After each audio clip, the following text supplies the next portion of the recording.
Yes, I can. I can hear you.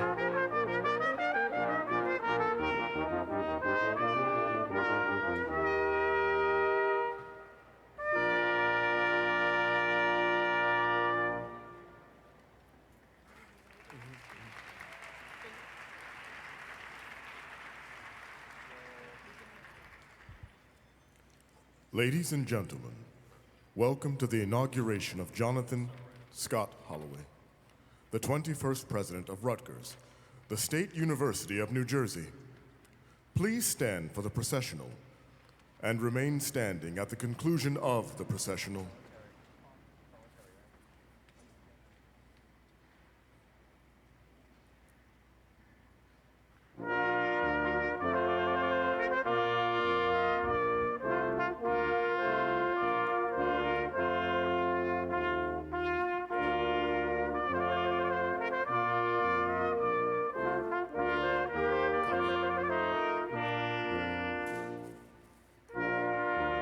Ladies and gentlemen, now entering the court, the Rutgers University gonfalon, carried by the chair of the University Senate, Mr. John Oliver.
Ladies and gentlemen, please welcome the chair of the university's Board of Governors, Mr. Mark Engelson.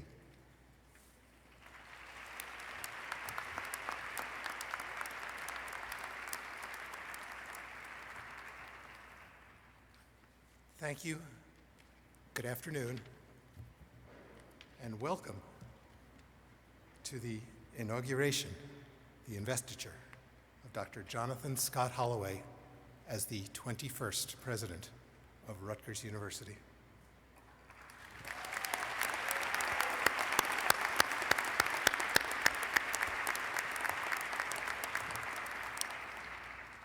Please join me in expressing our thanks to the Rutgers Brass Ensemble for our alma mater and for that.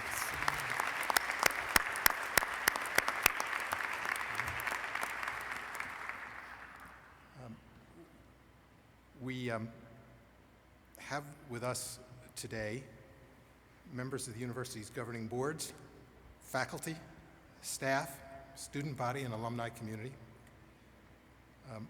We all welcome officials of our federal, state, county, and municipal governments, business leaders, college and university presidents, and delegates from many institutions of higher education.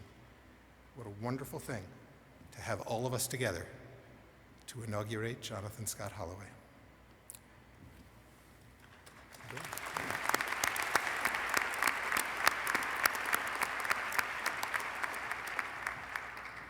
We also are blessed to have with us today 4 important members of our community, very important members of our community, from the Christian, Jewish, Muslim, and Hindu communities. And they are Reverend Micah McCreary, Rabbi Esther Reed, Imam Kaiser Aslam, and Hindu chaplain Deepal Pandya. So with that,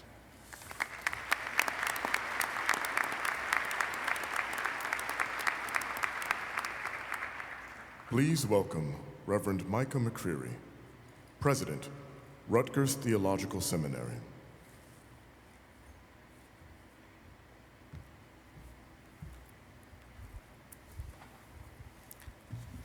Let us pray.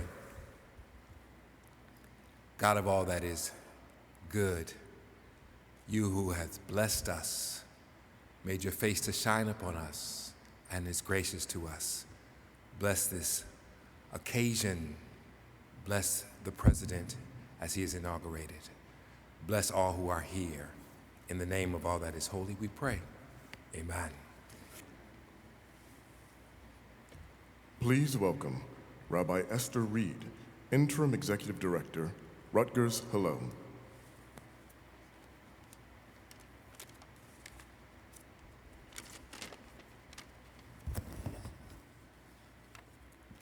President Holloway, first, I would like to offer a teaching. From my own tradition in the hopes that its lessons might offer some blessings today.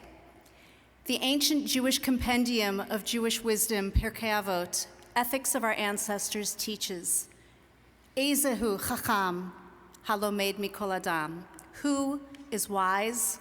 The one who learns from all people. It continues, Ezehu mechubad hamechubed et habriot, and who is honored? The person who honors each person whom they encounter. I haven't known President Holloway that long, but in my interactions with him, I have seen him be the one who learns from all people and who honors each and every person.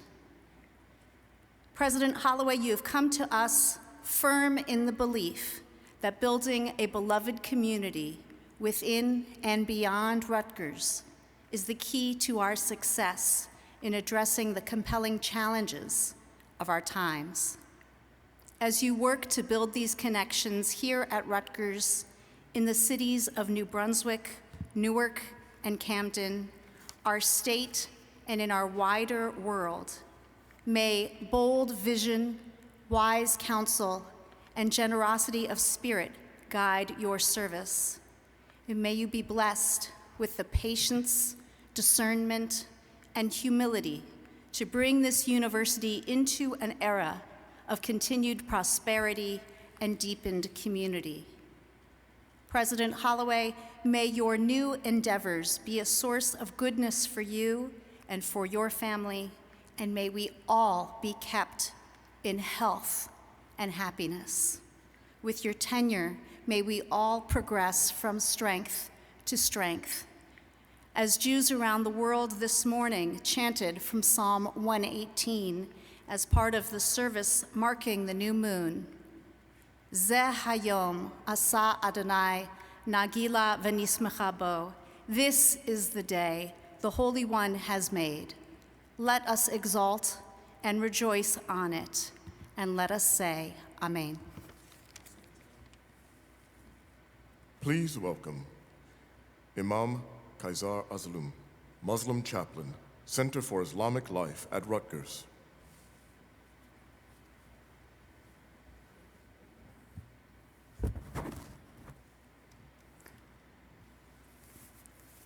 Assalamu alaikum. May the peace and blessings of God be upon all of you. In the name of God, the most merciful, the ever merciful, I open with a verse from the Holy Quran that the Prophet Muhammad spoke in the form of a prayer in a moment of great transition in his life, when he was both forcibly and by choice moved from the holy city of Mecca and embarking on repairing and building the holy institution and city of Medina. بسم الله الرحمن الرحيم ربي أدخلني مدخل صدق وأخرجني مخرج صدق واجعل لي من لدنك سلطانا نصيرا. My sustainer, cause me to enter with a sincere and complete entrance, and cause me to exit with a complete and sincere exit, and transform me into and grant for me from your special holding a guiding helper. We start with that prayer, and if I could ask all of you to join me with the prayer, either with your hands or with your heart.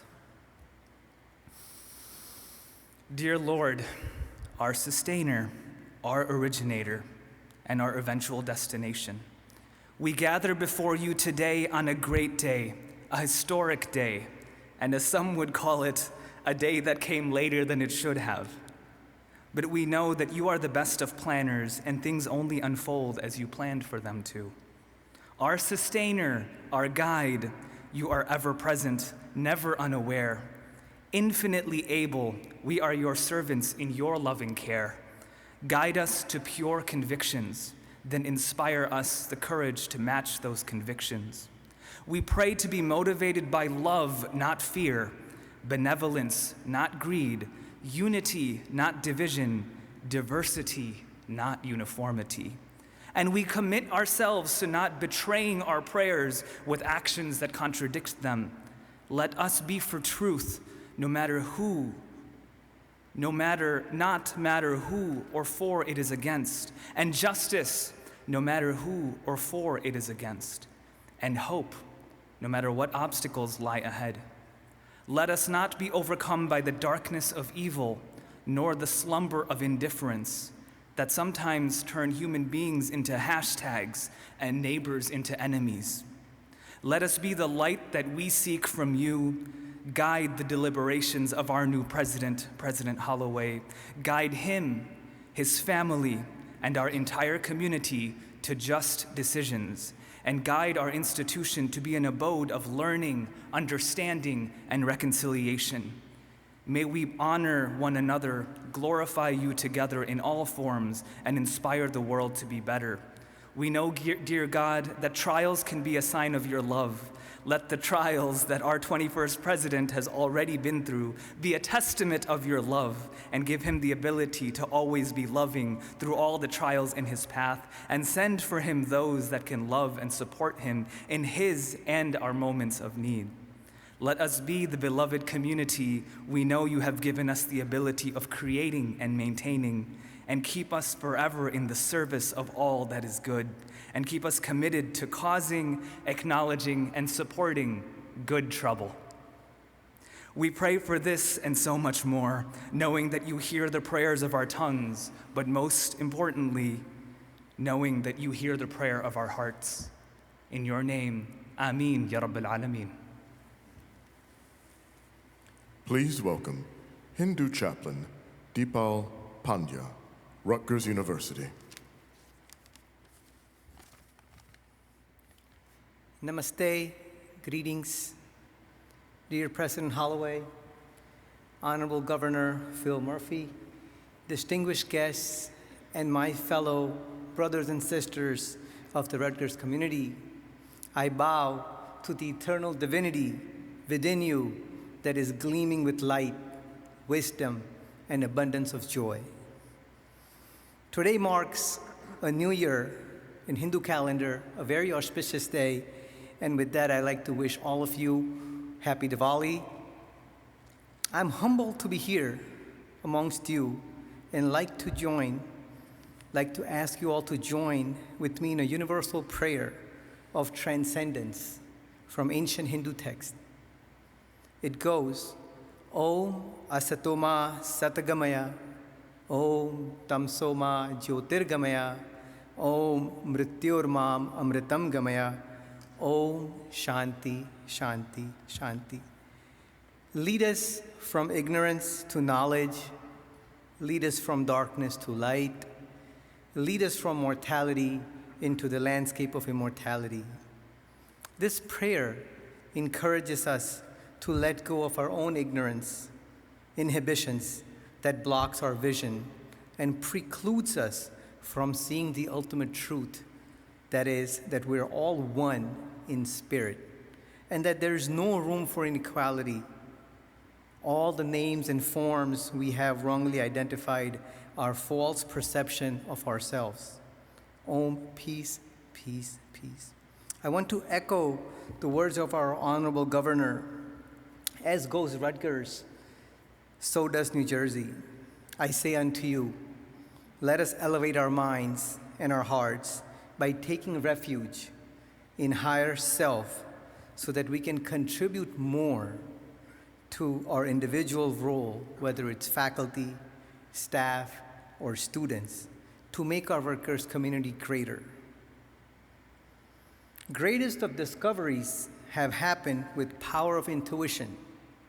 Dear God, help us in tune our mind to your cosmic energy, to allow that revelation to be heard, and allow us to tap into that reservoir of abundance, joy, love, creativity, intelligence, and let that be our guiding light. Help us raise our collective consciousness so that we can be stronger Rutgers, more attuned Rutgers, more sympathetic Rutgers, more impactful Rutgers. With that, I like to say, Om Shanti, Shanti, Shanti. May peace be with all of us. Om.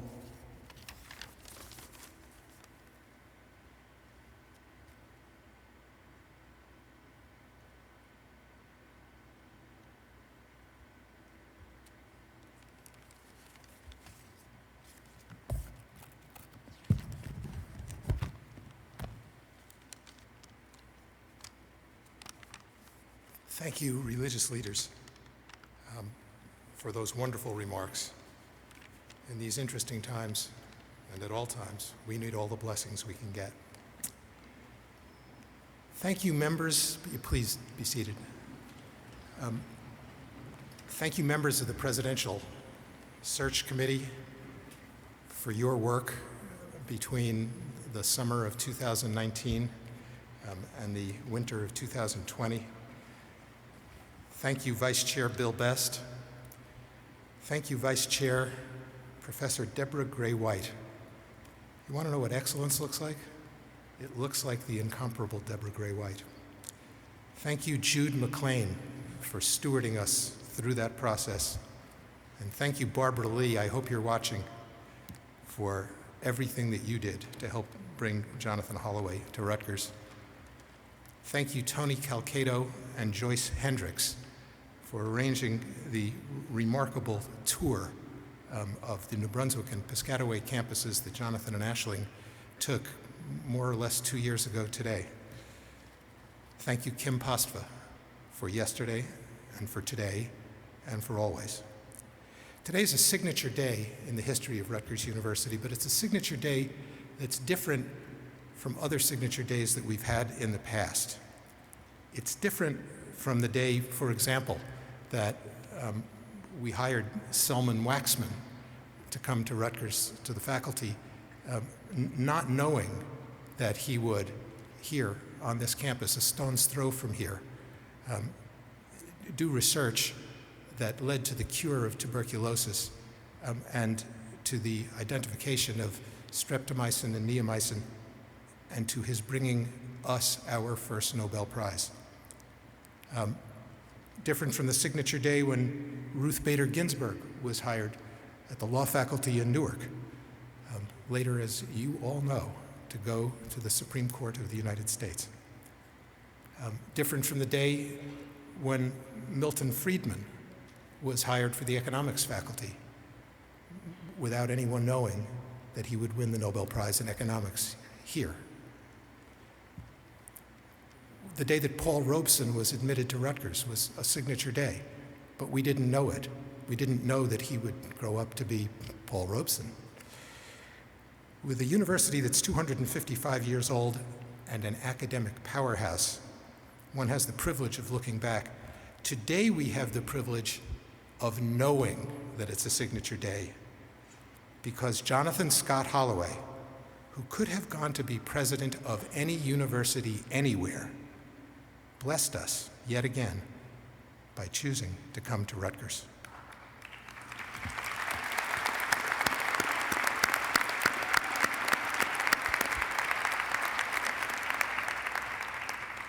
Staying in the moment today for just a little bit more, yesterday I spoke of a difference in mood between what I sense on Rutgers campuses and other campuses across the United States. On those other campuses, there is some pessimism about the future. At Rutgers, there's hope, even a cautious optimism. Why? Because Jonathan Scott Holloway chose to come to Rutgers. Students stopped me on the steps of Winans yesterday afternoon and thanked me for President Holloway. And this was a real student, okay, not a hired impersonator. How do I know that? Because Jonathan S. Holloway wouldn't hire an impersonator, doesn't need to hire an impersonator. And looking forward, who better to lead us? There is no doubt that because Jonathan Holloway said yes, the best is yet to come. Want to get to know what Jonathan Holloway is really like? Go online and view and listen to Faces and Voices. He interviews Eric LeGrand of New Brunswick, Carolina Cabrera de Giorgio, from whom you'll hear shortly, from Camden, Caroline Gonzalez Sanchez, and because he's Jonathan Holloway, Nicole Bates, 31-year veteran of the dining services staff. And also because he's Jonathan Holloway, when he was done interviewing them, he had them interview him. But if you really want to know what Jonathan Scott Holloway is like, you need to read maybe the most eye-opening book for me, because I didn't grow up African American in the United States of America. You need to read Jim Crow Wisdom, one person's opinion, the best of Jonathan Scott Holloway's books. Glean from that reading, from where he got his North Star. Spoiler alert, was from his mom. Glean one of the inspirations in achieving his, by any definition, golden resume, again, from his dad. Learn about his forebears, his ancestors.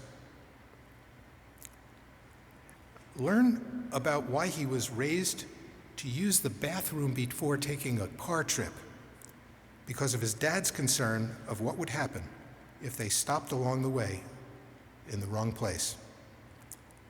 Or if you really, really want to get to know Jonathan Holloway, you should talk to Aisling, I guess, but short of that, you get Professor Andy Horowitz, distinguished professor of history at Tulane University, winner of the Bancroft Prize, which for those of you who know is kind of the prize in history in the United States of America, and a New Directions Fellow from the Mellon Foundation.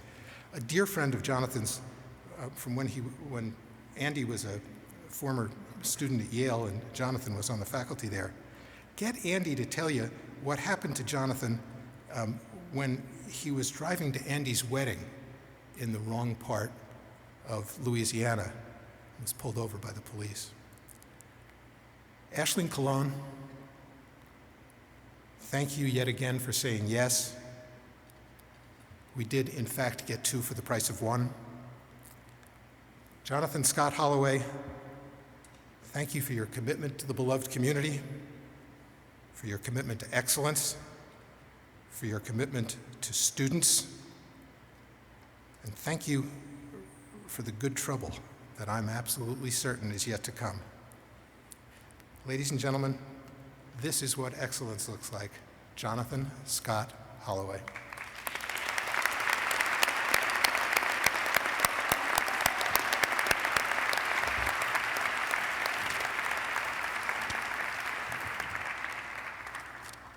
Ladies and gentlemen, please welcome Mr. Tilak Lau, Chair of the Rutgers Board of Trustees.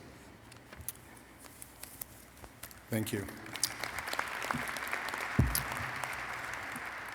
And first of all, recognizing that I'm speaking in between Chairman Engelson and Governor Murphy, I'm going to keep my remarks short.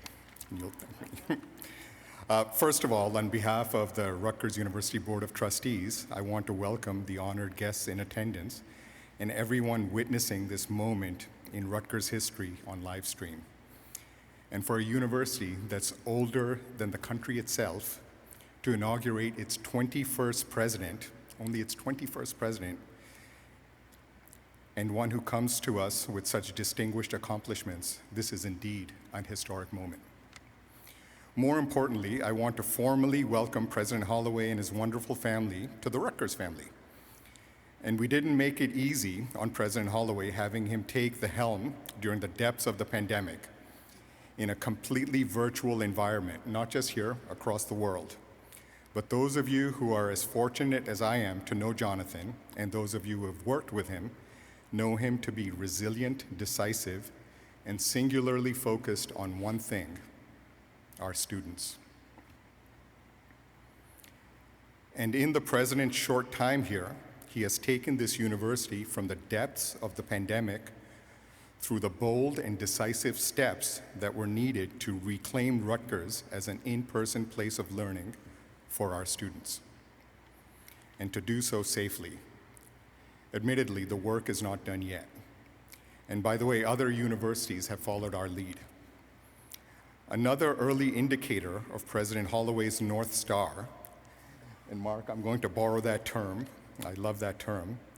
Another early indicator of President Holloway's North Star is his and Aisling's support and advocacy for the Scarlet Promise Grants.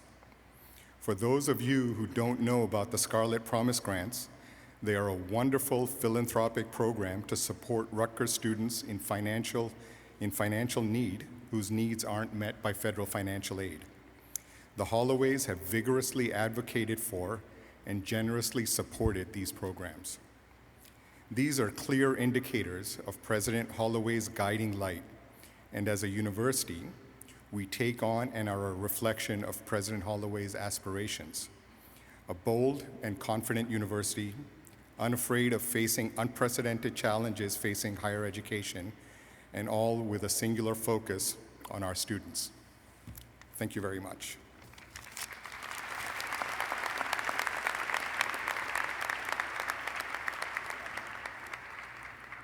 Please welcome New Jersey State Governor Philip D. Murphy. Thank you. Thank you. Thank you, thank you. Good afternoon. It is indeed a great honor to join with everyone here today as Dr. Jonathan Holloway has any and all remaining asterisks or other notations removed from his title and becomes formally and for all to see the 21st president of Rutgers, the State University of New Jersey. Yeah.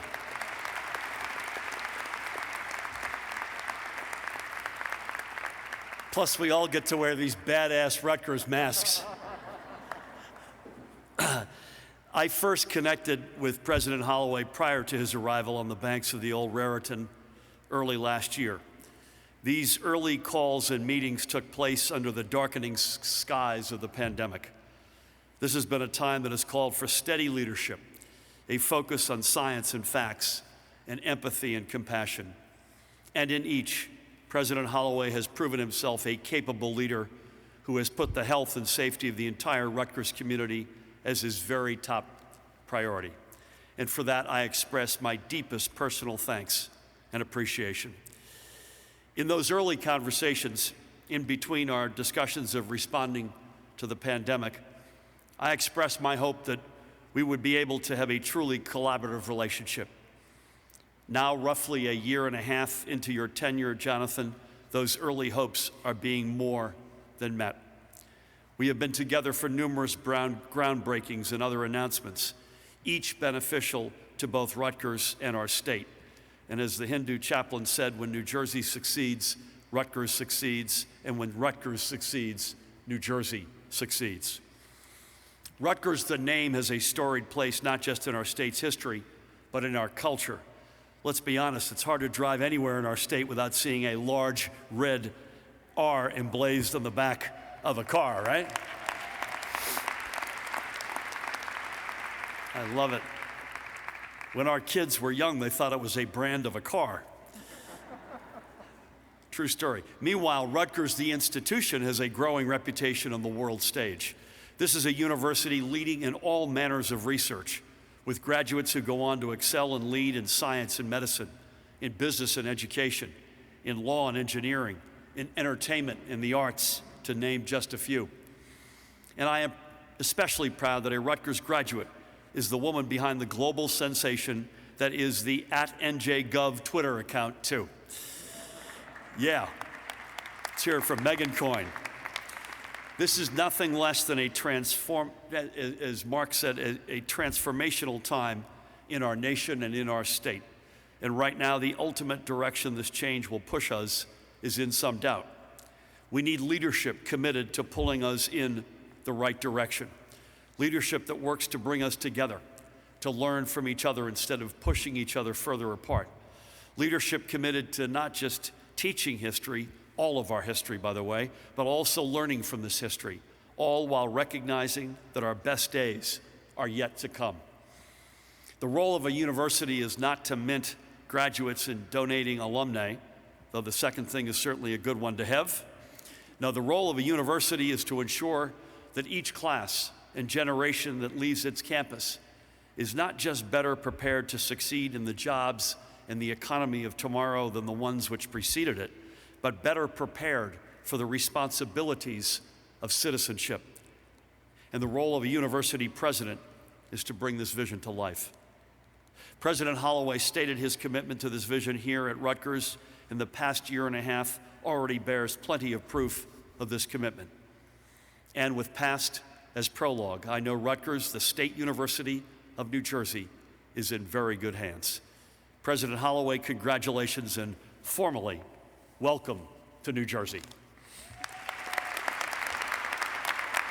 My pleasure.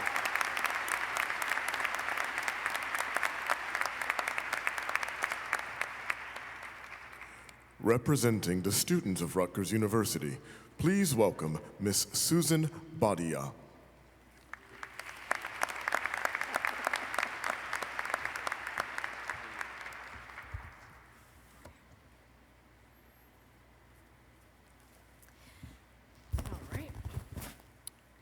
Being first is courageous.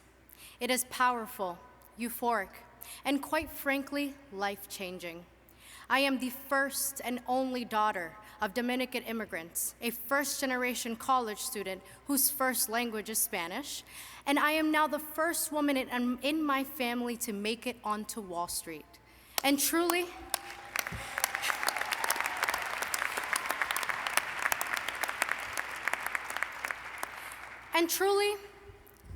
it feels rewarding.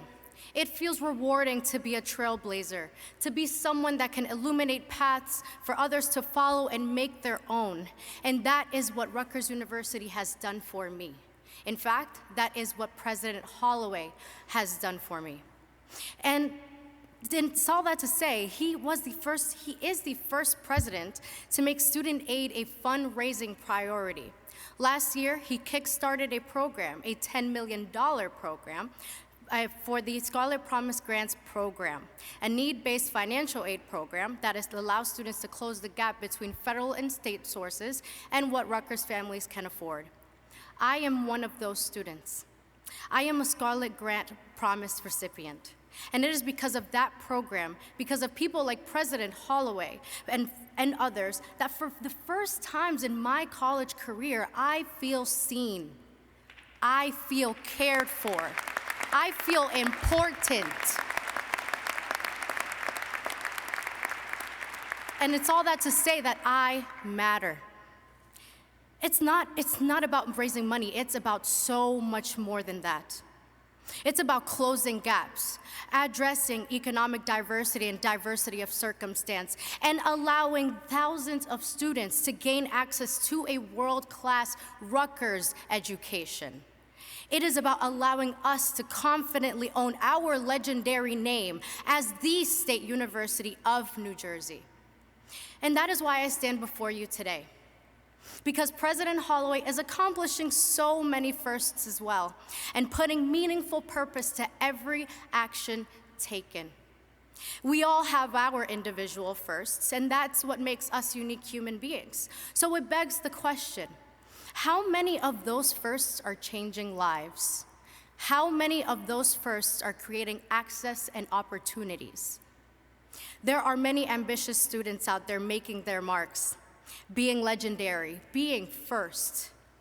And with the help of Scholarly Promise Grants and others, we are all what excellence looks like.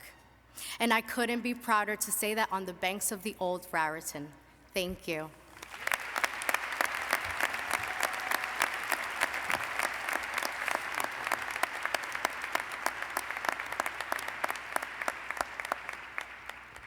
Please welcome Mr. Nikhil Sudharangani, President of the Rutgers University Student Assembly.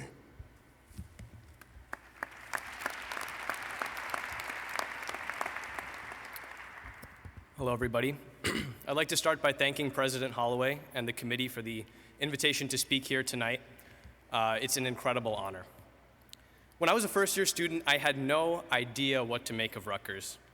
With such a large university, it can be hard to find a community and one's place amongst so many people. It was only after joining the Rutgers University Student Assembly and other organizations when I realized that the time I felt the most energized, the most fulfilled, and the most a part of the Rutgers community was when I had a chance to serve fellow students. Whether it be helping students find their classes in September, participating in midnight snacks on Halloween weekend in October, or providing support for students during exams in November, I've learned that when you embrace the community embraces you. President Holloway has finished his first year here at Rutgers, and I know that the community has embraced him just like it did me after my first year. Since he began last July, President Holloway has aligned his agenda towards the service of students. From creating a safe campus environment during the COVID-19 pandemic, to committing to eliminating the university's greenhouse gas emissions, he has taken a student-first approach. One need look no further than our events on campus to see evidence of this. Students didn't so much as move into their dorms without seeing a smiling President Holloway, shaking hands and taking selfies, with as many people as possible, always taking time to engage with the community. It's been heartening to see that despite his busy schedule, President Holloway has always taken the time to prioritize students, put others before himself, and be a visible member of the Rutgers community. Today's theme is "This is what excellence looks like." It's been my experience, and confirmed by the President's tenure thus far, that service is excellence. As we welcome President Holloway, let's also welcome in a new era of service to ourselves, to each other, and to our community here at Rutgers. As the President of the Rutgers University Student Assembly here at New Brunswick, and on behalf of the student body, I want to congratulate President Holloway on his inauguration and wish him nothing but great success. Congratulations, Mr. President.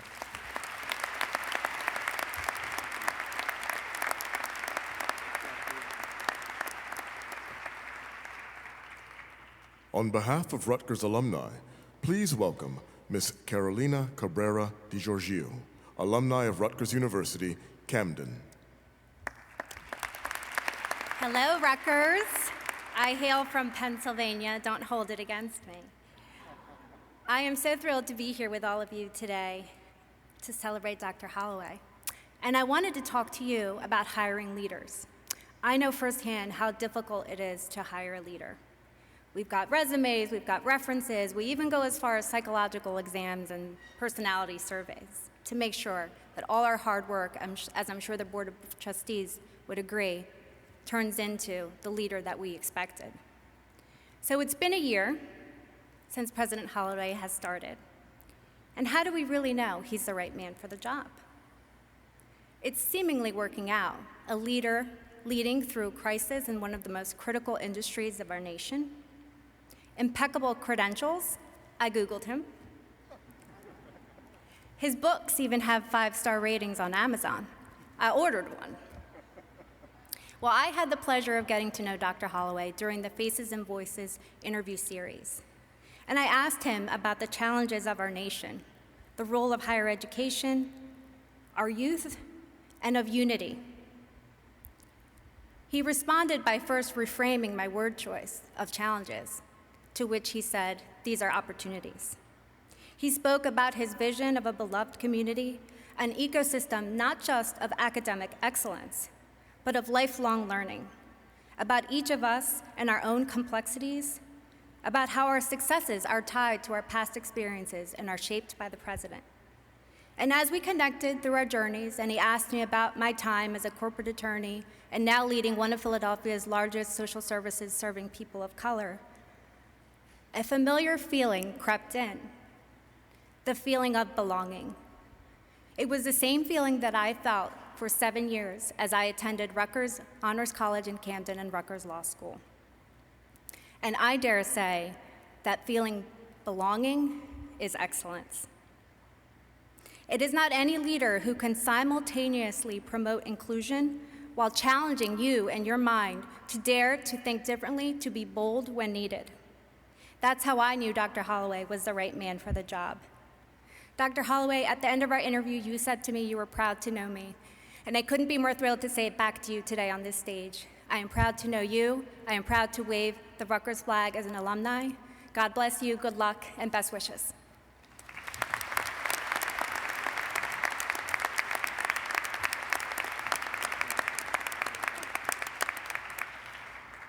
Please welcome Mr. John Oliver, Chair of the Rutgers University Senate.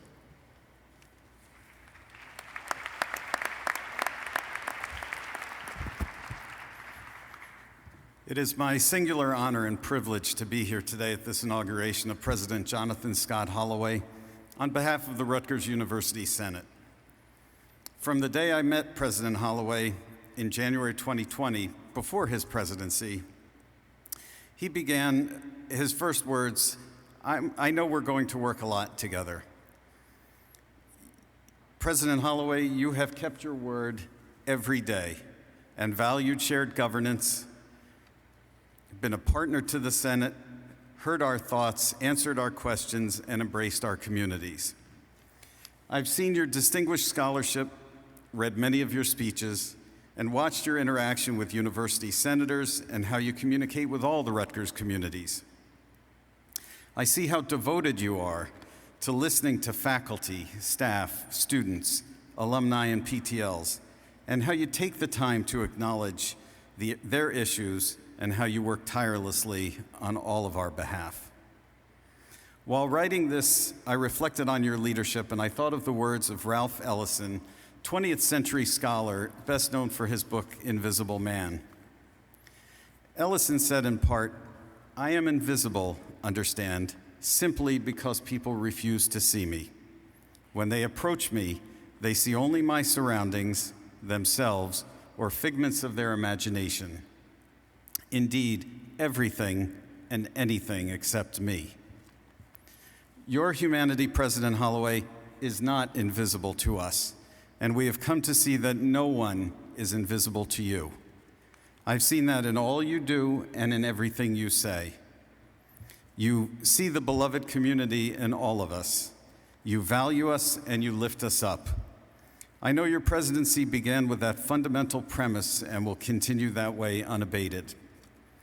Again, on behalf of the University Senate, I give you my heartfelt congratulations, and I promise we will do our best to help you build the beloved community you aspire for us to create. We will rely on your wisdom and your humanity to lead us to build it together. Thank you, Mr. President, and congratulations.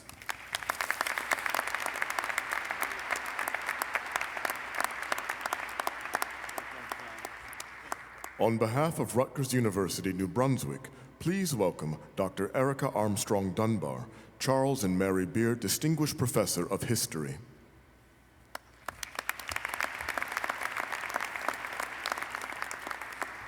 Good afternoon. Good afternoon. I'm deeply honored to offer words of welcome on this most auspicious day. As a historian, I can't help but think about the importance of ceremony, of memorialization, and of remembrance. We acknowledge events of the past for multiple reasons. Sometimes it's for the simple purpose of reflection. Other times it can be a bit of a litmus test on civilization and progress. When asked to offer brief comments to help memorialize the inauguration of President Jonathan Scott Holloway on November 5th, 2021, I immediately thought about the date, November 5th, and then I smiled. 53 years ago today, history was made when Shirley Chisholm became the first Black woman ever elected to the United States House of Representatives.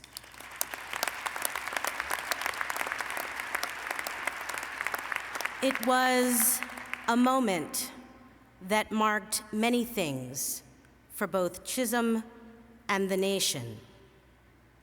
In the NBC documentary, The Irrepressible Shirley Chisholm, a Black teenager asks Chisholm, "How do you feel about being the first Black woman in the House of Representatives?"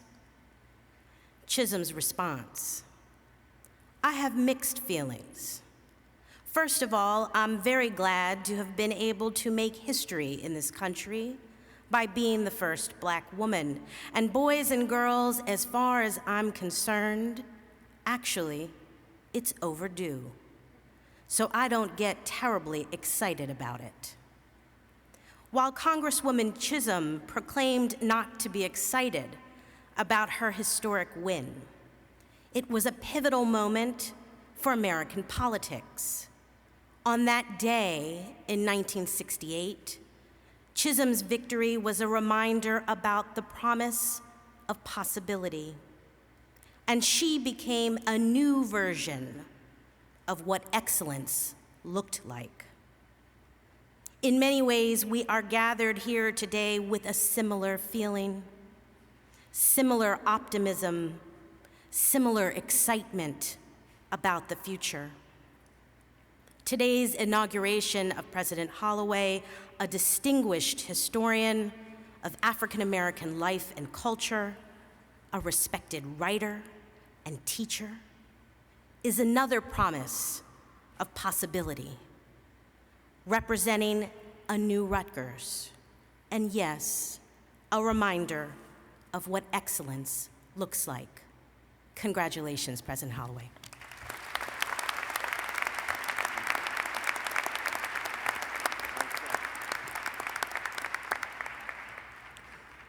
Please welcome, on behalf of Rutgers University, Newark, Mr. Engelbert Santana, Assistant Dean of Advisement for the Honors Living Learning Community.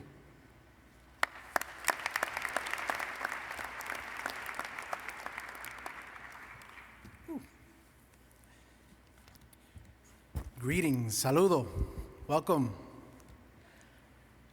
I'm honored to be here today on behalf of Rutgers University, Newark, to welcome Dr. Jonathan Scott Holloway as the 21st president of Rutgers University.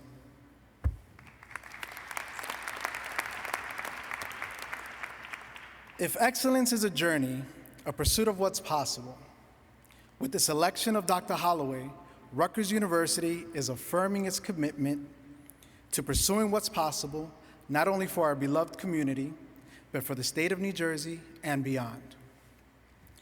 If excellence is a journey, a pursuit of what's possible, then as one of America's highest ranked, most diverse public research universities, when we pursue what's possible, we open our doors and provide access and opportunities to a diverse and inclusive body in all the communities they represent.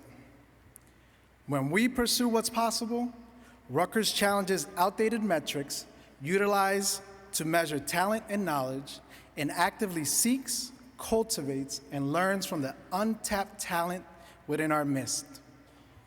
When we pursue what's possible, we fuel an engine of economic prosperity and social mobility for a diverse new generation of changemakers. Changemakers who our dynamic Newark Chancellor, Nancy Cantor, often reminds us ought to represent the fastest growing diverse talent pool in this country.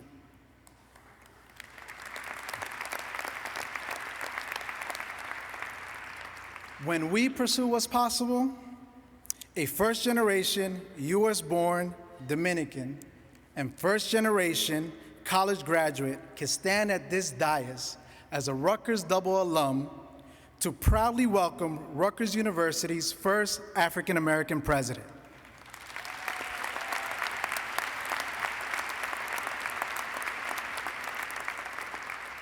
You see, Rutgers' journey is all about opportunity. President Holloway, we welcome you to the crossroads of excellence and opportunity, or as we say at Rutgers Newark, where excellence meets opportunity.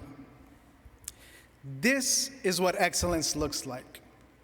And we're proud to see you, Dr. Holloway, as our reflection. Thank you.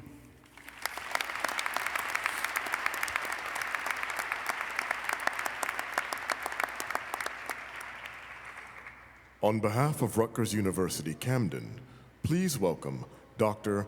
Naima Watson, Vice Chancellor for Diversity, Inclusion, and Civic Engagement. Good afternoon, President Holloway and all of our distinguished guests, and thank you for allowing me to say a few words today.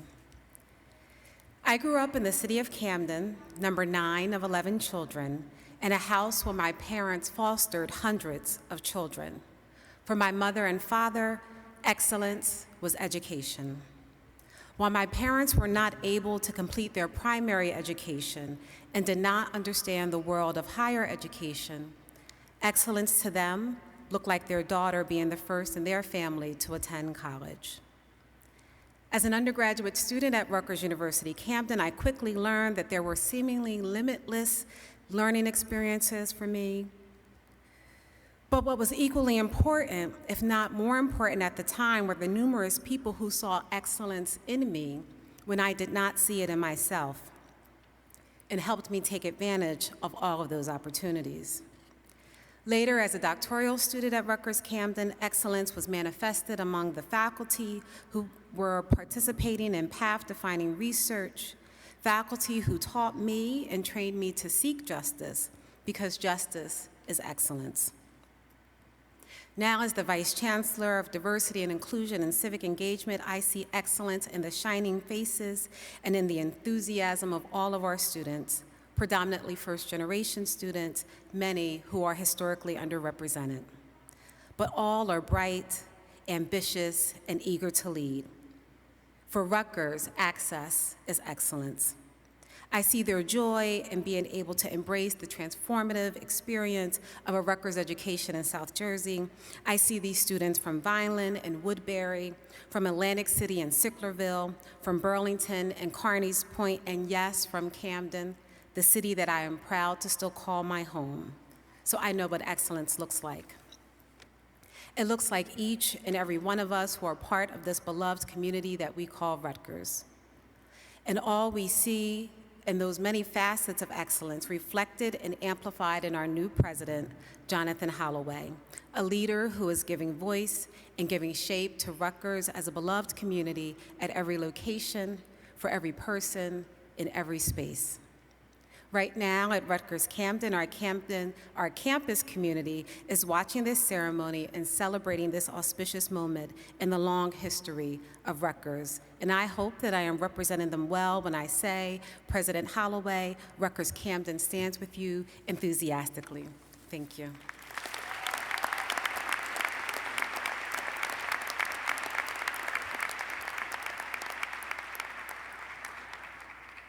Please welcome, on behalf of Rutgers Biomedical and Health Sciences, Dr. Denise Rogers, Vice Chancellor of Interprofessional Programs.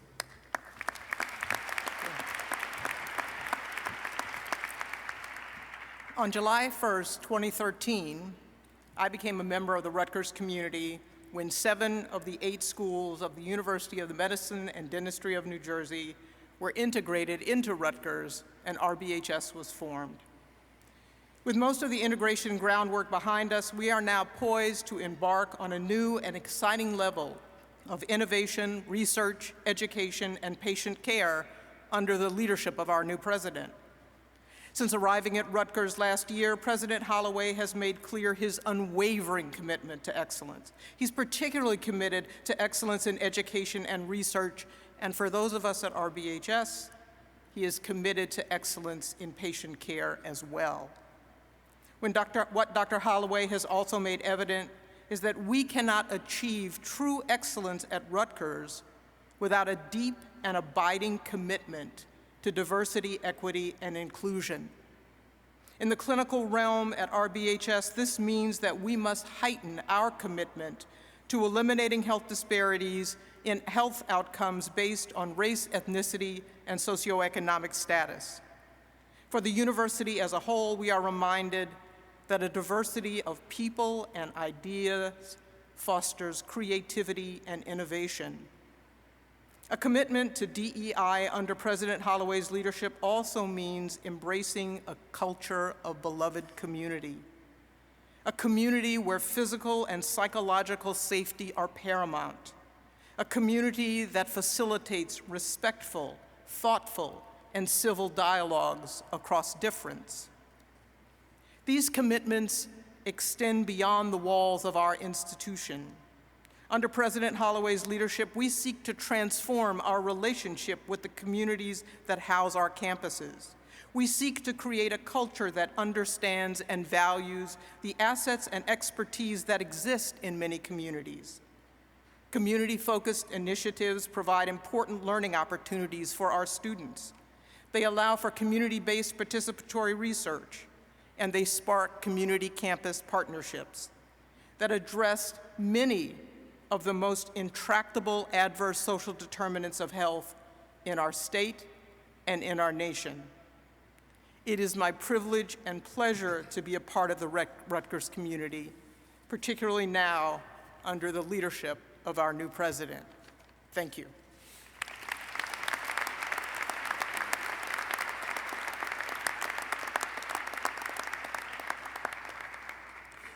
Ladies and gentlemen, please welcome our keynote speaker, Dr. Dwight McBride, President of the New School.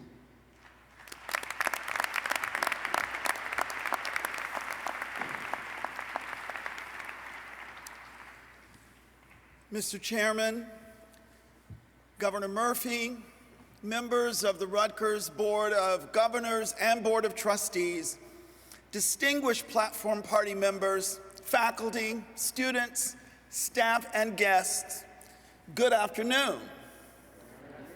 We can do a little better than that. Good afternoon.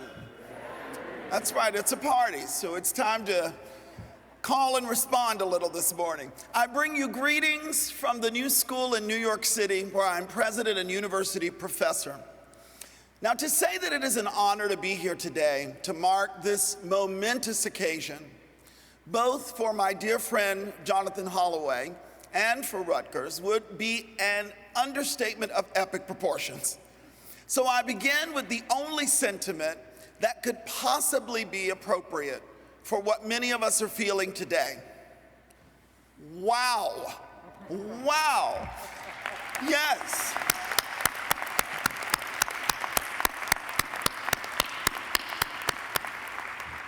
This is amazing. This is historic. This is, and I say without hyperbole, given what I know of Rutgers and the great deal that I know of Jonathan, a match ordained by the forces of the universe. Absolutely. To my dear friend and colleague, Jonathan, I today publicly offer what I've only had occasion to say privately for now well over a year. Congratulations on this marvelous achievement. You are built for this. For those of us who know you well, the appointment here at Rutgers represents a promise that we saw in you long ago, now being fulfilled. You've been called to leadership at this great university that has been, in its own parlance, revolutionary for 250 years. And with you at the helm, Rutgers will most assuredly continue its revolutionary progress into the next quarter millennium.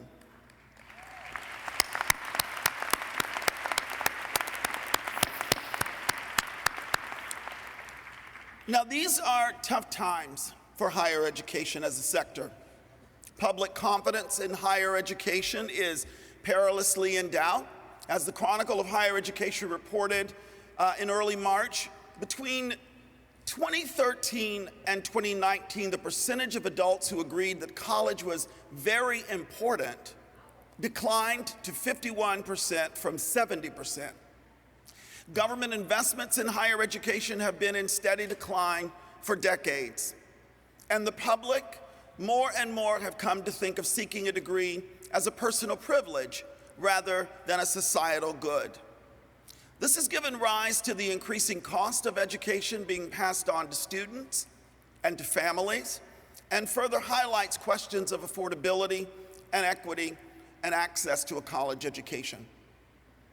And when you add to that today's regulatory demands on colleges and universities over these last several decades, the expanding array of services that they are expected to also provide, institutions of higher learning have become more complex than ever to lead, and the agendas shift more frequently.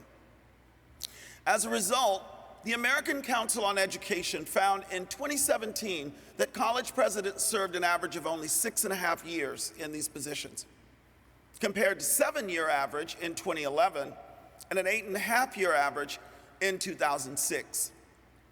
So if ever there was a time for courageous, principled academic leadership for Rutgers, this is it. And Jonathan Holloway is the right person to provide courageous leadership in this time of incredible reckoning for higher education.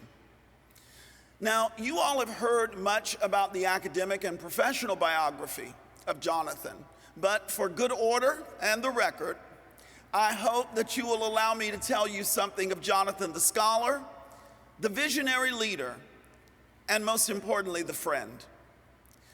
I first met Jonathan in the fall of 1990 at the annual conference of Ford Foundation Fellows, when we were both in our first year of graduate school, he at Yale and I at UCLA.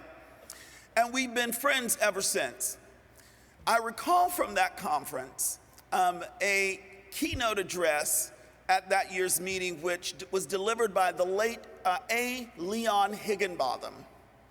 One of the organizing metaphors of Higginbotham's speech was to make the distinction between what it is to be laying bricks versus someone who sees their work as building a cathedral.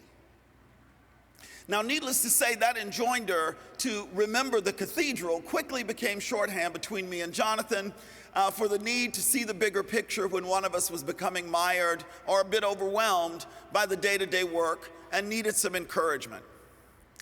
When Jonathan was conducting research for his dissertation, Confronting the Veil, New Deal African American Intellectuals, and the Evolution of a Radical Voice, which he would later develop into his first book, one of the figures who featured prominently in that project was Ralph Bunche. And since a significant collection of the Bunche papers was housed at UCLA, Jonathan became well acquainted with my sofa as his second home in LA during that time. I almost started to charge him rent. We must have had countless conversations about our work, our aspirations for our academic careers, our challenges, our families, our mutual friends and colleagues. And from that time to this day, there remains a constancy about Jonathan's deep commitment to scholarship and to research, and their power to really make a difference in the world. Indeed, scholarship is perhaps the thing that I've observed in Jonathan's life that comes closest to a near religious fervor in terms of his commitments.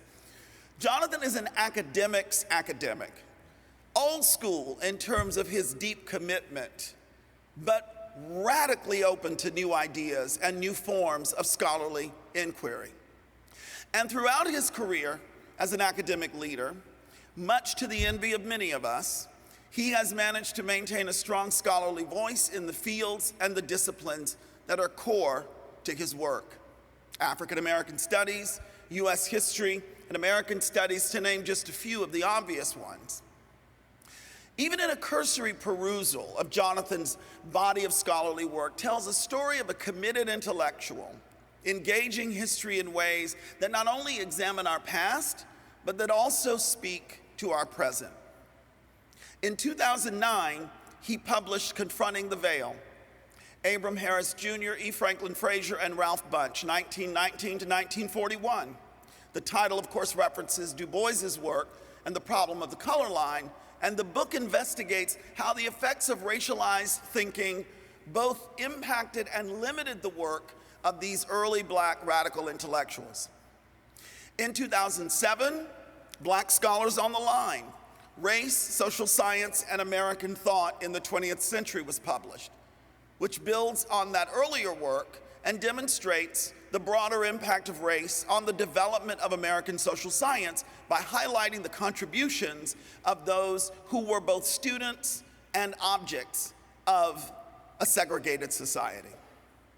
In 2013, he gave us Jim Crow Wisdom, Memory and Identity in Black America since 1940, which fuses history and memoir as it documents the historian's commitment to engaging racial experience and memory in an attempt to understand Black identity formation. Earlier this year, he published The Cause of Freedom, a concise history of African Americans, a beautifully written primer to African American history that is, in the words of one reviewer, a meditation on what is meant by American that excavates the relationship between the past and the present. And then finally, there is his forthcoming work, tentatively titled A History of Absence, Race and the Making of the Modern World. So in short, Jonathan is the caliber of quiet, contemplative, and engaging leadership that will serve Rutgers well as it and its communities as it begins to bring them together to move the university forward. I know this because I've also borne witness to it in Jonathan's visionary leadership prior to his arrival here at Rutgers. Now, during his time as Dean of Yale College, he created and implemented the planning process that prepared the university for opening its first 2 new residential colleges in 50 years. And when in 2015-2016, Yale became one of the national sites of discord related to racial and social and economic inequality, Jonathan engaged with students and listened to their concerns as a precursor to beginning the work of helping to heal that community. As provost at Northwestern, he found in the early days following his appointment that he had inherited a significant budget deficit. Working in an open and transparent way as possible, he moved quickly to eliminate the deficit ahead of schedule. And in addition, he was able to launch several signature initiatives at Northwestern, including the Faculty Pathways Project, which created a new society of fellows at the university, the Undergraduate Student Life Cycle Initiative, focused on creating more equitable experiences for low-income and first-generation students at the university, the creation of a new ombuds office at the university, and the Gender, Queer, Non-Binary, Transgender Support Task Force, whose report recommended steps that Northwestern needed to take to create a more inclusive university in these areas. Now, there are few colleagues in the nation who possess the unique admixture of academic experience, personal experience, scholarly expertise, leadership experience, vision, and heart that Jonathan brings to his presidential role at Rutgers. And it will take all of this and more to lead in these complex times. The pandemic has tested us new COVID presidents who have been forged in the crucible of this unprecedented crisis for higher education and indeed for our world. But when you add to the already multifarious presidential role the burden of representation that comes along with being a first in one of these vaunted and visible positions, you know well that there will inevitably be other challenges, projections, and expectations that are unique to others' perceptions of you as the first Black leader. So in spite of his distinguished career and impeccable credentials, some will still expect Jonathan to prove every day and in every way his worthiness for this role. And just as he in the roles leading up to this high office, he will have to work hard to turn some of those challenges, and dare I even call them in some instances liabilities, into opportunities. And that is the price of the commitment to being engaged, or being what Theodore Roosevelt called the man in the arena. Such work often is emotionally exhausting. But when I consider the alternatives of non-engagement, of acquiescence to the status quo, or silence, then I recall our ancestors and the deep reserves of strength that they summoned to keep moving forward in circumstances that were far more challenging than our own.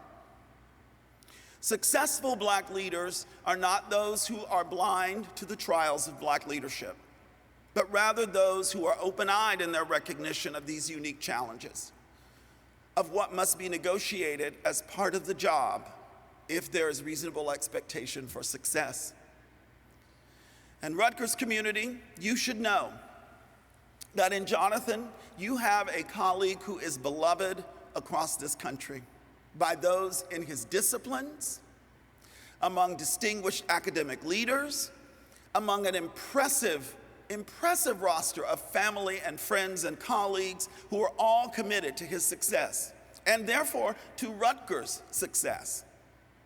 Over the years, he's been there for so many of us in so many countless ways. I believe I can speak for all of us when I say we're here for him in this great work that lies ahead for Rutgers. Now to Jonathan, my friend, I wish you the very best, and I welcome you to the Fellowship of Presidents, past and current. And on this momentous and historic day of joy and celebration, I know that the spirits of Wendell and Kay Holloway, Jonathan's parents, are also here with us, looking on in wonder and pride alongside the ancestors, saying, "Well done." And in their honor,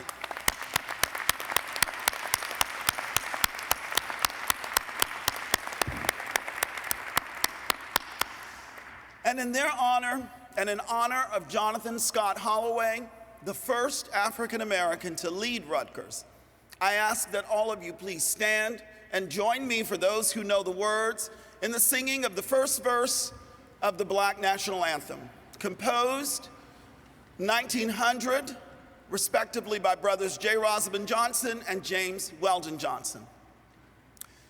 Lift every voice and sing till earth and heaven ring, ring with the harmonies of liberty. Let our rejoicing rise high as the listening skies.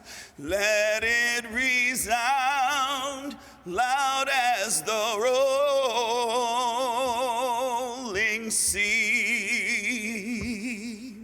Sing a song full of the faith that the dark past has taught us.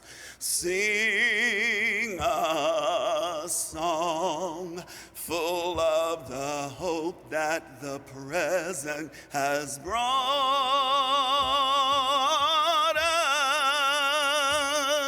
us. Facing the rising sun of our new day begun, let us march on till victory is won.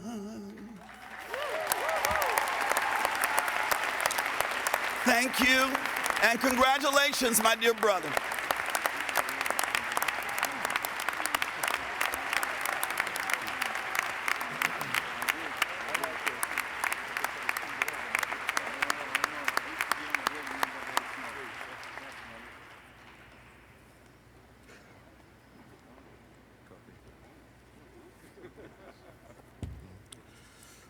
The Rutgers Voorhees Choir, under the direction of Dr. Brandon Williams, will now perform "Will the Circle Be Unbroken" for brass and choir.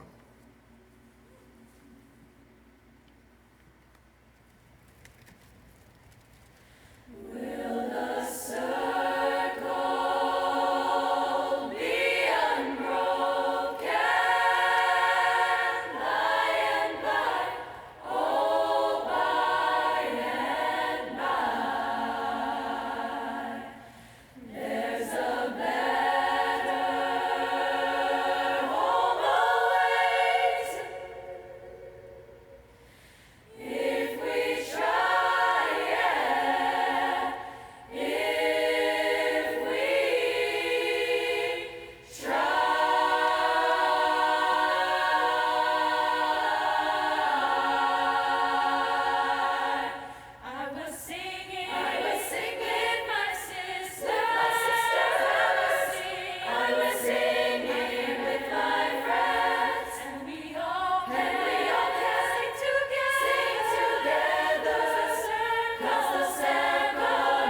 Welcome, Mr. Mark Engelson.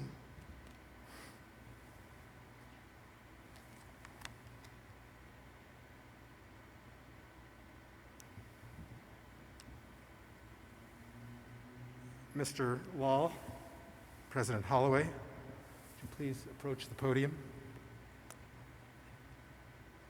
The university's authority as an institution of higher education derives from a charter issued to the then trustees of Queens College by William Franklin, governor of the colony of New Jersey, in 1766, and regranted in amended form in 1770.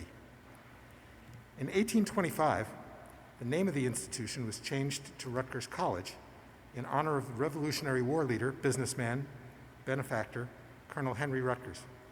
Our designation as New Jersey's land-grant institution came in 1864 when we forged a special relationship with the great state of New Jersey, and in 1956 when the Board of Trustees consented to legislation that fully established Rutgers as an instrumentality of the state of New Jersey and created the Board of Governors. Excellence at Rutgers does not stand still, as proven by landmark legislation in 2012 that brought us Rutgers Biomedical and Health Sciences, now a cornerstone of Rutgers University, with the largest and most complex merger in the history of higher education. Dr. Jonathan Scott Holloway, by the authority vested in me by the Board of Governors of Rutgers, the State University of New Jersey, and with the advice and consent of the Board of Trustees of Rutgers, the State University of New Jersey, we are delighted to present you with a copy of the Rutgers Charter as a symbol of Rutgers University's president's responsibility and authority to lead, guide, and direct Rutgers. I further would ask my friend, Talak Lal, Chair of the Board of Trustees, to place the Presidential Medallion with the university seal and outline of the state of New Jersey upon you, so that you may wear the leaves of ivy and the red oak to signify your leadership of Rutgers. Dr. Jonathan Scott Holloway, I formally recognize you as the 21st President of Rutgers, the State University of New Jersey.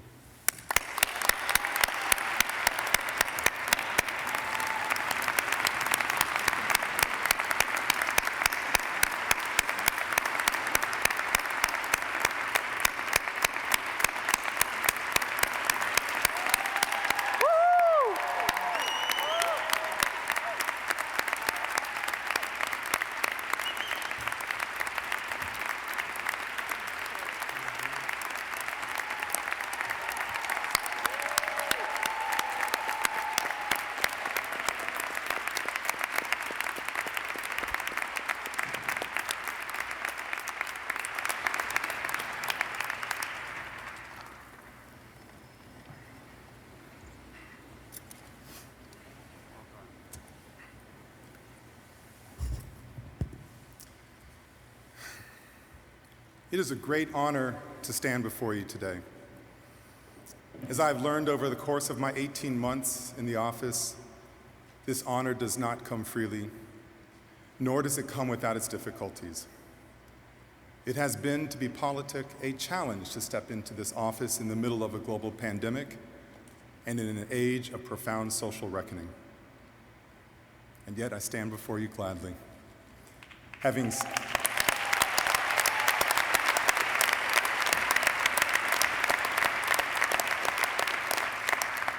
I stand before you gladly, having seen the excellence already embodied in Rutgers, and eager to do everything in my power to amplify that excellence and to elevate and guide what is already one of the finest public research universities in the world. What we are and what we may yet be, both viewed through a consideration of our excellence, are the subjects of today's talk. Before I engage that conversation, though, some words of appreciation. I want to thank the Board of Governors for inviting me to this position. And I want to thank the Board of Trustees for its advice and consent regarding that invitation. A special thanks goes to Mark Engelson, Chair of the Board of Governors, for his abiding support and his friendship. I'm grateful for both. On the personal front, I thank my family. Of special mention are my parents-in-law, Patricia and Angel Colon, who are here today, and my parents, Wendell and Kay Holloway, who are here today too, but in a way that only I can see.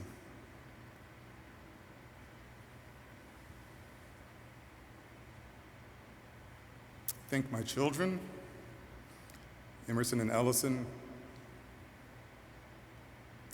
who are the only people in the world who can call me Dad, an honor I hold dear. And then there is my best friend, Ashlyn Cologne.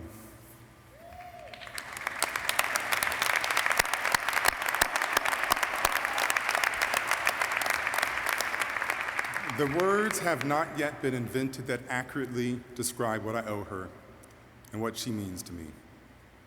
I'm grateful that she understands the indescribable. I think everyone in the Rutgers community has welcomed me with warmth and enthusiasm.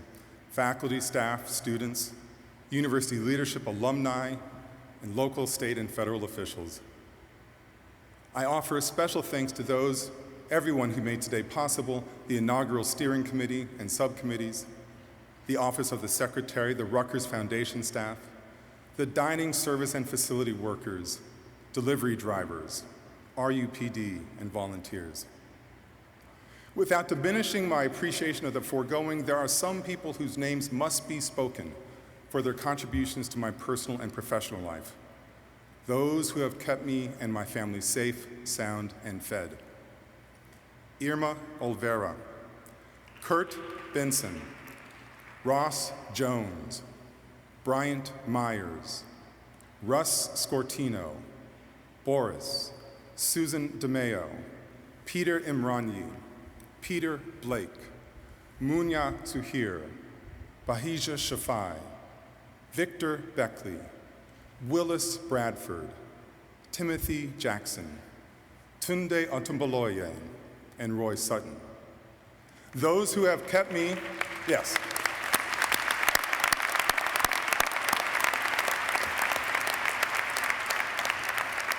Those who have kept me in touch with our far-flung digital world, especially in this past year, Roger Williams, Ed Kinney, and Mark Billich.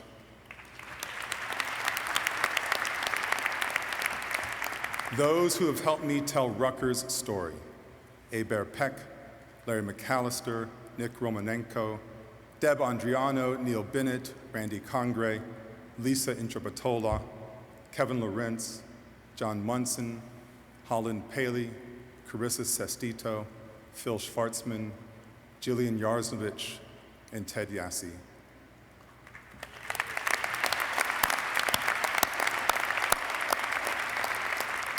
And those who start my day right and keep me straight, most particularly to Mia Reed and Doris Barron.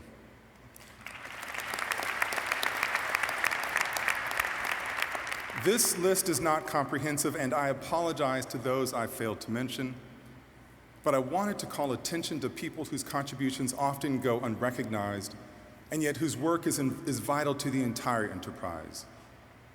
Their dedication is not lost on me, and it should not be lost on you either.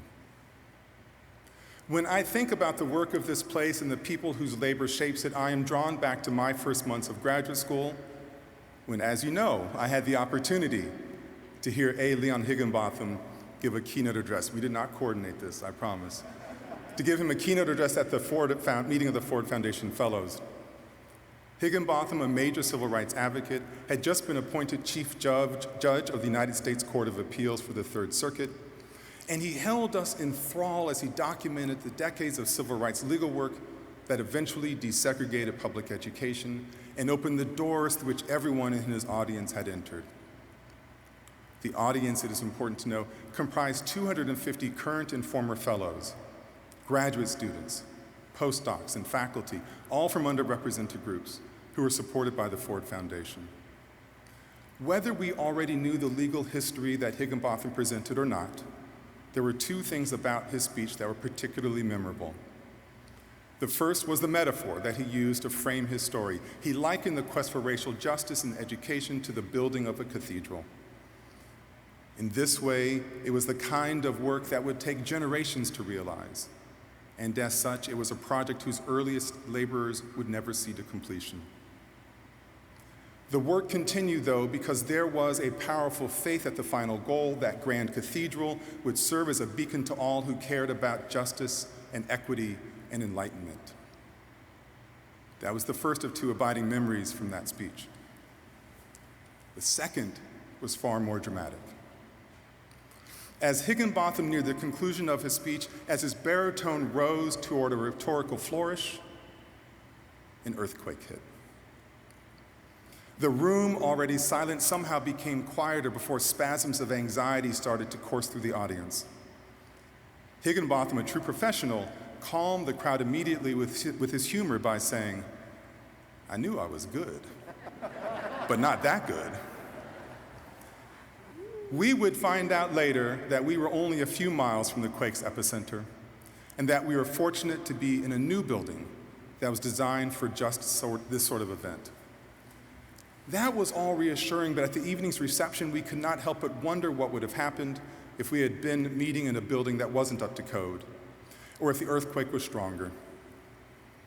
It did not take much to envision an entire generation of Black and brown scholars and future administrators being wiped out. Was this dramatic of us?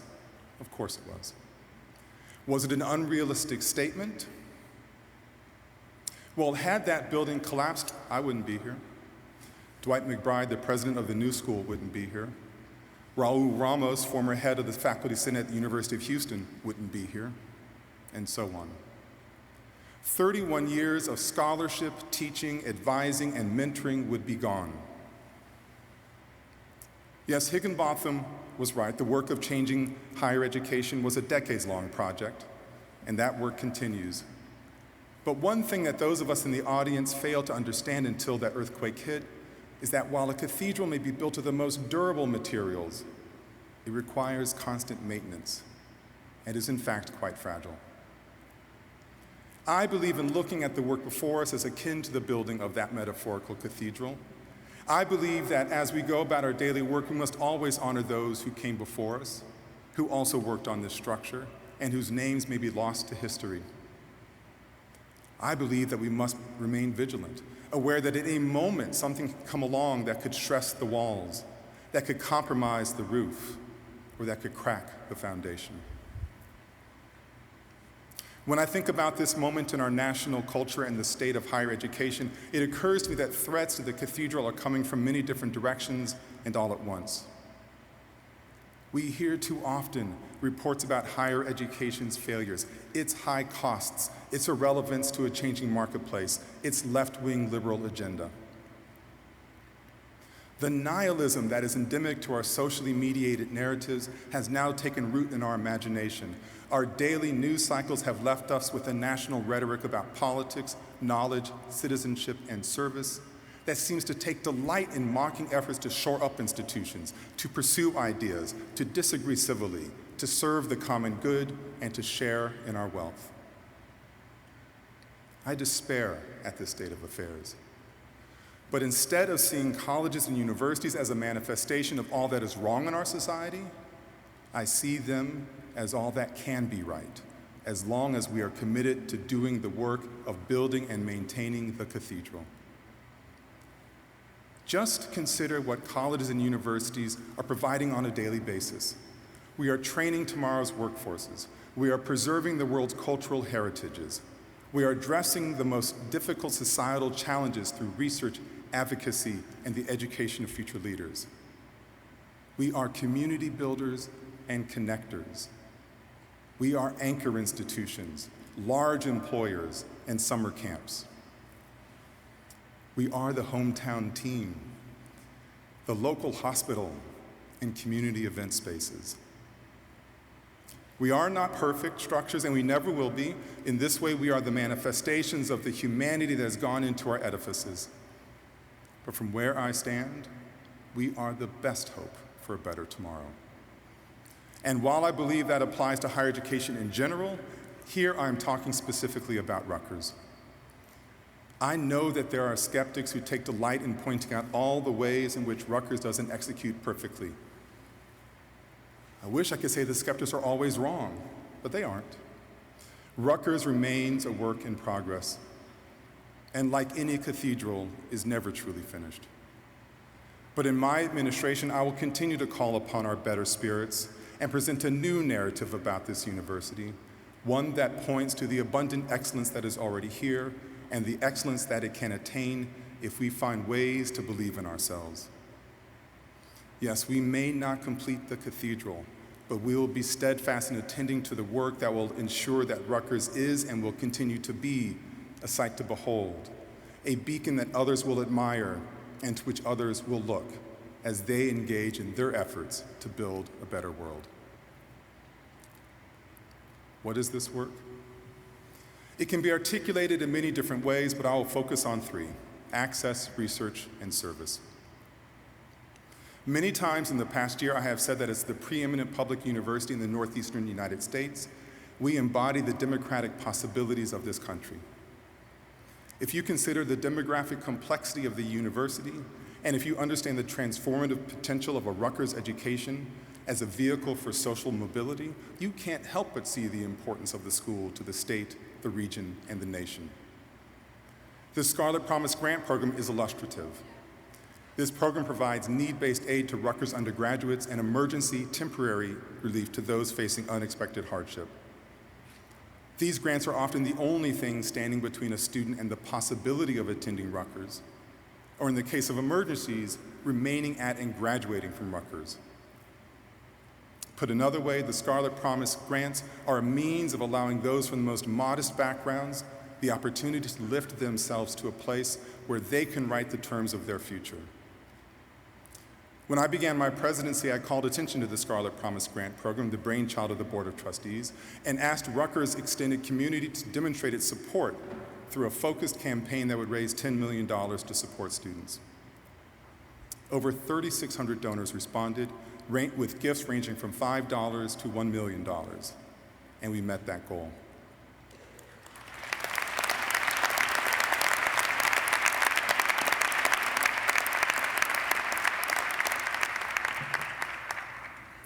But the most important statistic, over 9,000 students received support who otherwise may have been unable to earn their Rutgers degree.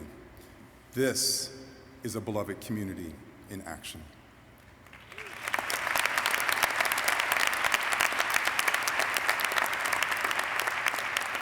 Today, I call on the Rutgers community to reaffirm its commitment to this program. I have seen the great work that it can do. I have seen your enthusiasm for it. And now, together, we are going to make a powerful statement to our students about how much we believe in them and their ability to change the world. With your support, we are going to broaden and deepen the Scarlet Promise program by raising $50 million over the next 3 years, all in service of building pathways to a better world.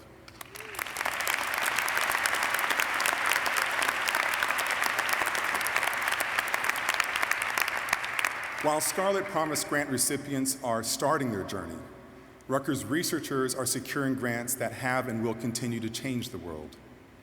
The research productivity of our scholars is breathtaking, and the pace is accelerating.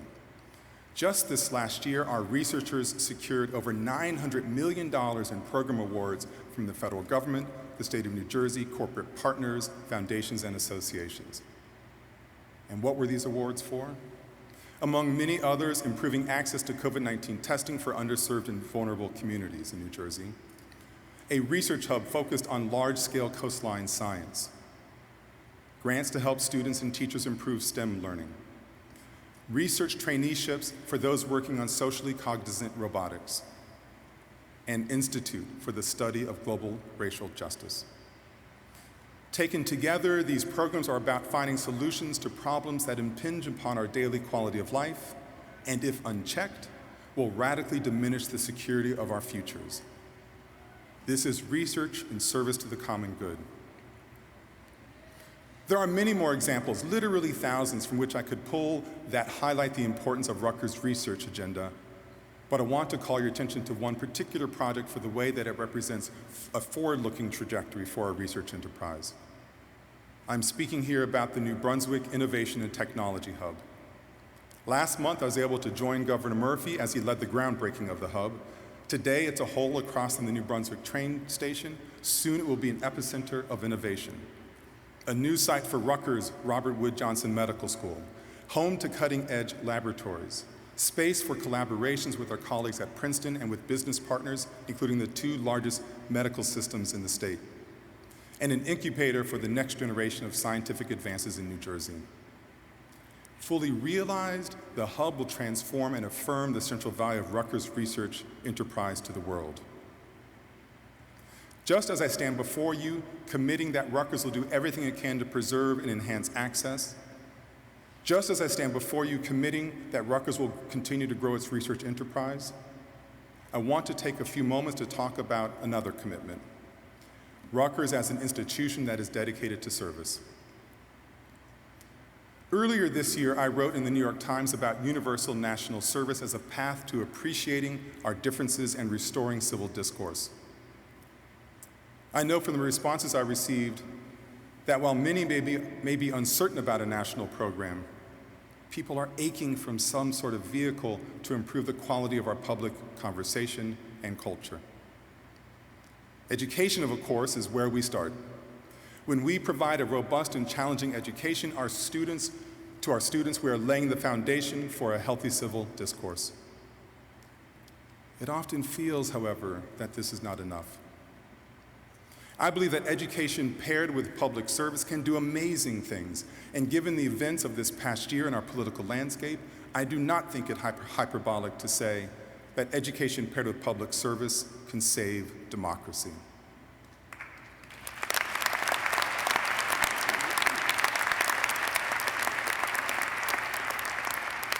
Earlier today, we had a panel discussion in service to the common good. The panel featured former New Jersey Governor Tom Kean, University of Minnesota President Joan Gable, and the President of the Institute for Citizens and Scholars, Raj Vinakota. Their accomplishments and their shared commitment to public service are as inspiring as they are humbling. I asked them to participate in this panel because they could help me highlight and then elevate the importance of the common good. This is an ideal, I worry, that is too often considered unfashionable or merely old-fashioned. I disagree deeply and believe that if we discard the common good, we put the health and resilience of our society at great risk. There is an opportunity here. Just as Rutgers is a leader when it comes to providing access to higher education to those from modest backgrounds, and just as Rutgers is a leader in terms of research productivity, I believe that Rutgers should be a leader in its commitment to public service. To that end, today I'm announcing the creation of the Rutgers Summer Service Initiative. This initiative will enable an annual cohort of our students to spend their second or third year summers in public service internships. Rutgers Summer Service students will work for nonprofits, serve the broader community, and gain the opportunity to learn from people who are unlike themselves, who face different struggles and come from different backgrounds, countries, races, or religions. Participating in this program will make our students better citizens and our world a better place. The Rutgers Summer Service Program, which will be run through the Eagleton Institute of Politics and our career service offices across the university, and which will start this coming summer, will annually place up to 150 students in paid public service internships, and hopefully more in years to come.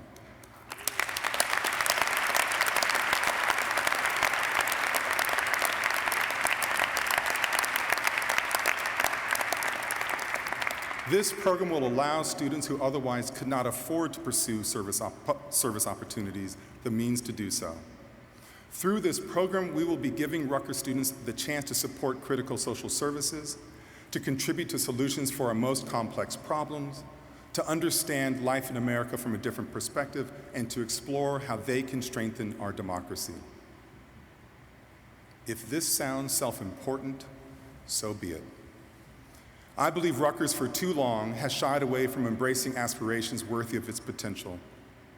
We have been cautious about telling the world who we are and what we can become. While we should not let hubris be our guide, let us be unafraid to be bold, comfortable in our skin, and confident in our abilities.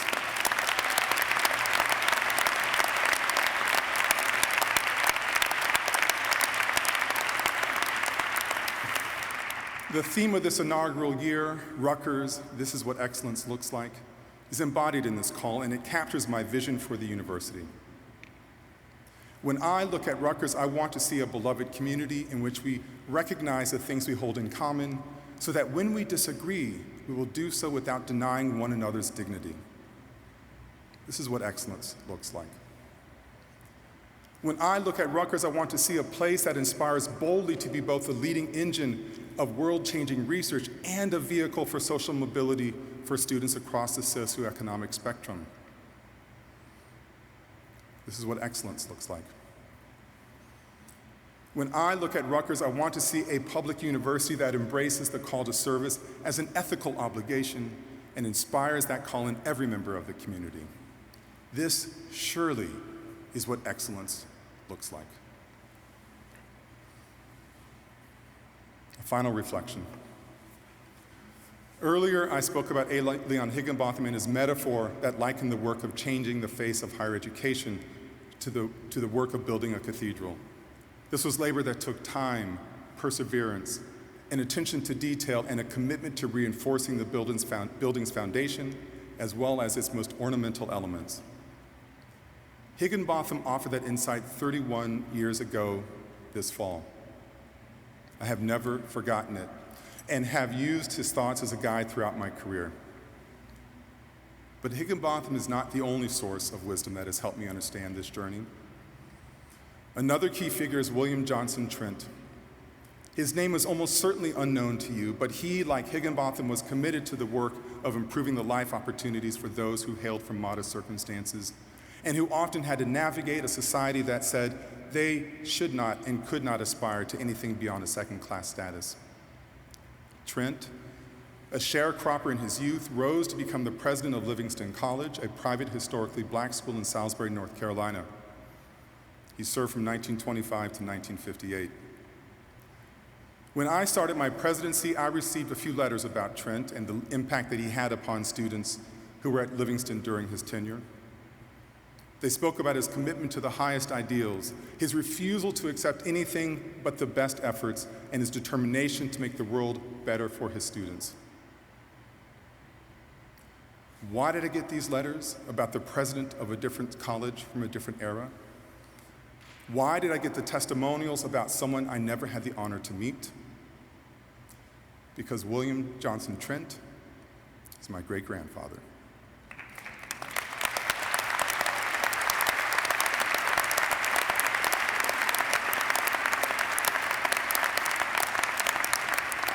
He is my great-grandfather, and his students wanted to tell me about him.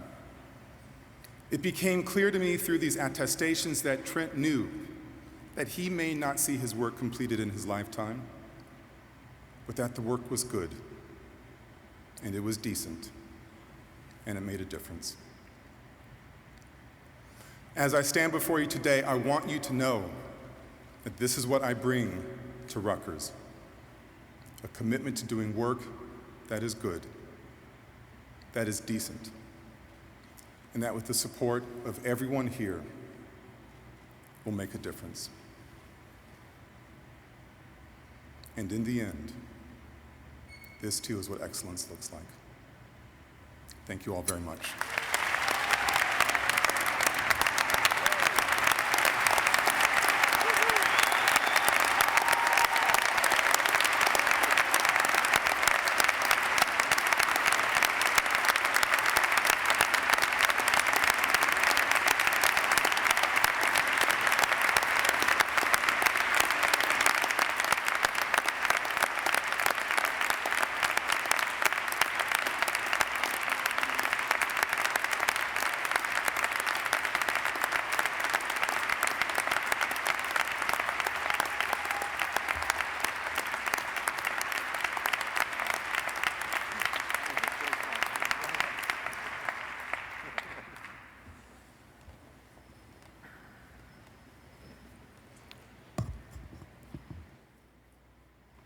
Thank you, Jonathan.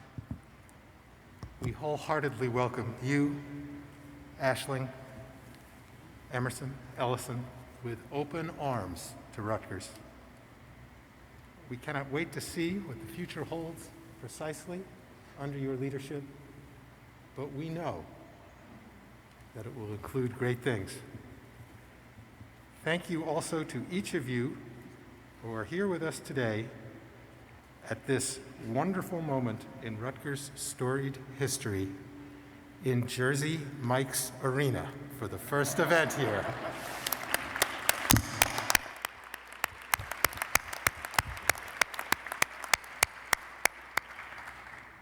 This is what excellence looks like.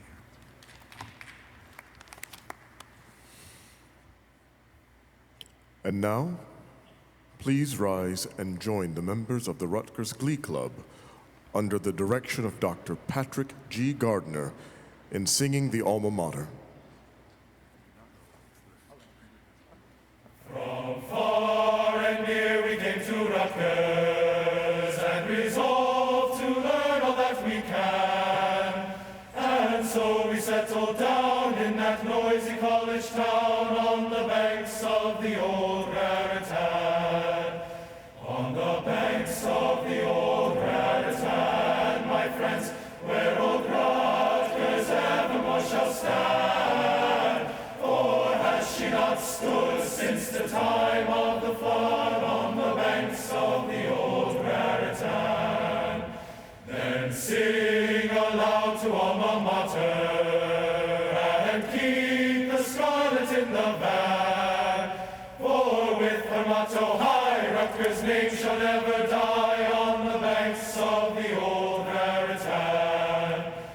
On the banks of the old Raritan, my friends, where old Rutgers evermore shall stand. For has she not stood since the time of the flood on the banks of the old